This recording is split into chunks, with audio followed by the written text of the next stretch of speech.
barabarani.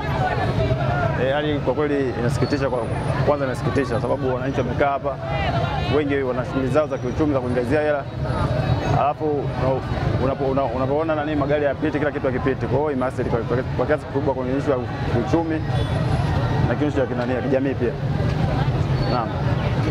Nini kingine unadhani kifanyike kuhakikisha kwamba hii next time hapa cha kufanyika zaidi, labda serikali tu waangalie jinsi ya kufanya, labda wametengeza daraja hapo imeshindikana kuna nini kupitisha, labda watafuta wakandarasi ambao wanaweza kuna nini kufanya kazi kwa urahisi.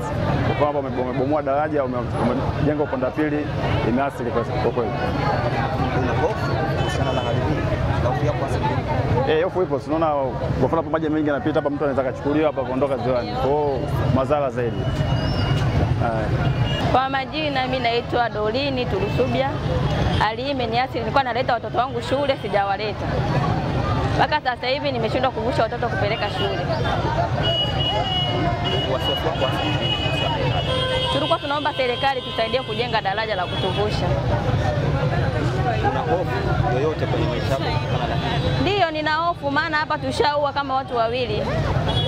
Bodaboda na bibi mmoja alikuwa anavuka. Ilikuwa ni lini?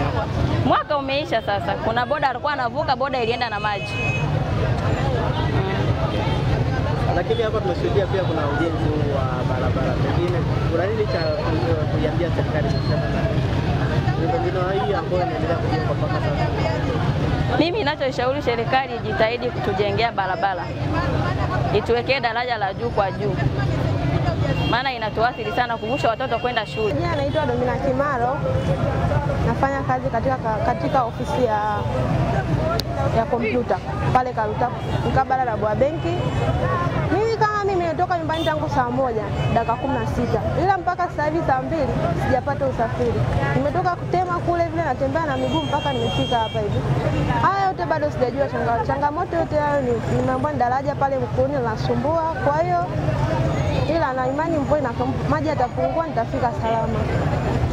Nini pengine rai yako kwa mamlaka kuhusiana na kuharakisha pengine ujenzi wa hapa au mtazamo wako ni upi kwa mamlaka?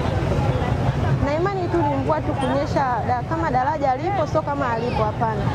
Hofu yangu ni wale wa Matrolo, Mabatinda ambako daraja linatengenezwa. Je, watakuwa wamefika salama? Una hofu yoyote kuhusiana na hali hii hasa kwa wakazi ambao wanaishi maeneo haya?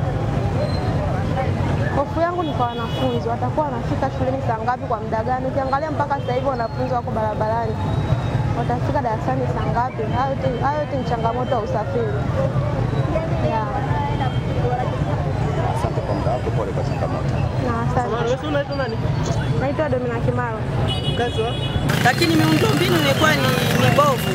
Mkandarasi aliyopewa hili eneo ana miezi karibia 4 yuko anacheza na hili eneo, na hili eneo limekuwa kero. Inafika hatua watu wanashindwa kwenda kazini, wengine wanashindwa kwenda mashuleni. Sisi wafanya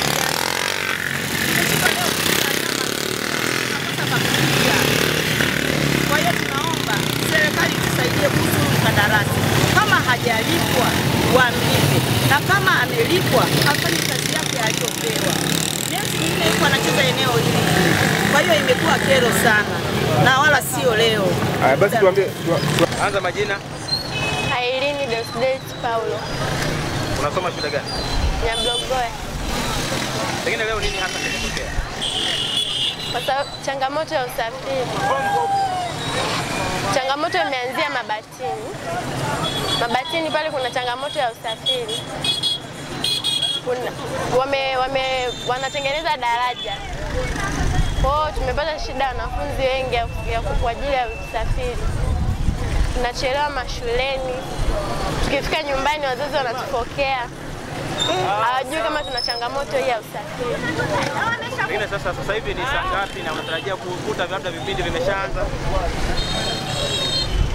Muda umeshaenda na tumechelewa. Kuna baadhi ya vipindi tunashindwa kusoma. Tunapata changamoto katika jamii yetu. Nini sasa unachoomba serikali?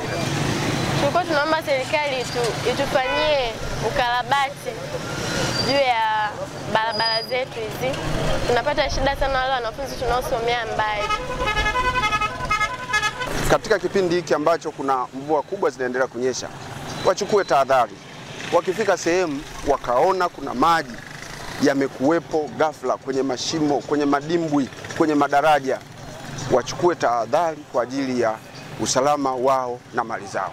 Ndio wito wangu. Na ni si kwenye barabara tu.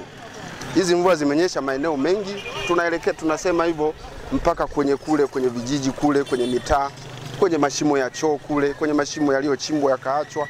Ni vema wananchi wakaendelea kuchukua tahadhari ili msimu huu wa masika upite salama, usipite na maisha ya watu na mali zao. Mwisho japo siku hapa huko Bukuyuni, tunafahamu mvua imenyesha maeneo mengine. Ndio. Taarifa ya eneo lingine ambalo limeathiriwa na mvua? Ya, mpaka sasa kwa taarifa ninazopata kutoka kwa wakuu wa polisi wa wilaya, eneo hatujapata maeneo ambayo yameleta changamoto kama hii. Mpaka sasa ni eneo hili tu. Lakini kama mlivyoona askari wetu wapo wa kutosha na tumeongeza nguvu.